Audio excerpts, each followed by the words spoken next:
I used to stutter like some of you very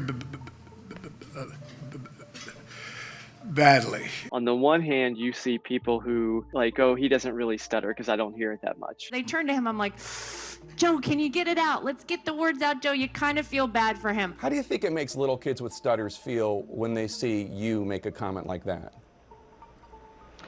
First and foremost, I had no idea that Joe Biden ever suffered from a stutter. I think what we see on stage with Joe Biden, Jake, is very clearly a cognitive decline. Okay. On the other hand, you have people in the stuttering community who say, well, Joe Biden should just openly stutter more. Because they did a good job. Some people don't do a good job.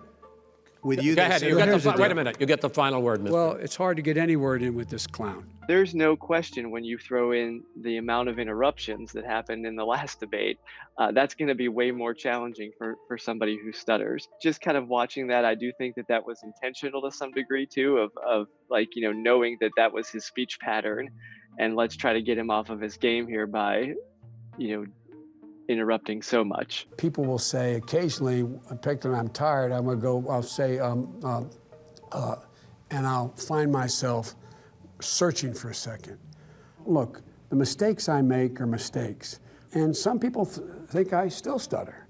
I don't think of myself that way. I think people have to be careful about what that means, because I don't think he's trying to say that like I've overcome it, meaning that I don't do this anymore ever, because he's talked openly about the fact that he still does it. I believe we can bring these folks fighting for racial justice to the table.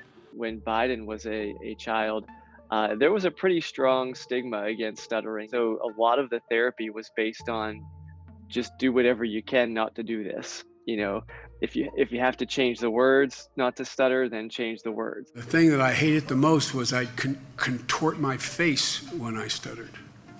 And I was so ashamed and so embarrassed. And I used to stand in front of the mirror and try to watch my face so that I wouldn't contort it. It's a really interesting dynamic that's emerged where, as he was coming up, people weren't saying it's okay to stutter and we just want to hear what you have to say and be who you are. People were saying, do whatever you can not to do this. About a few months ago, I met him in New Hampshire. He told me that we were members of the same club. We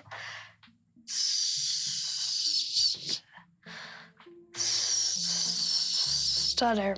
It was really amazing to hear that someone like me became vice president. When he does change words at times, or it takes him a little bit longer to get things out, people all of a sudden go to the he has dementia. Unless you're doing a cognitive test of somebody and you're sitting down and administering that, there's no way to say that. One really effective thing that they could do is at the very beginning just say, hey, just so you know, I'm a person who stutters, so I might trip over my words at times. It's just part of who I am. I'm not doing it intentionally. That's just, what my speech pattern is. I think that would be very powerful for him to talk about in the beginning of a debate or discussion.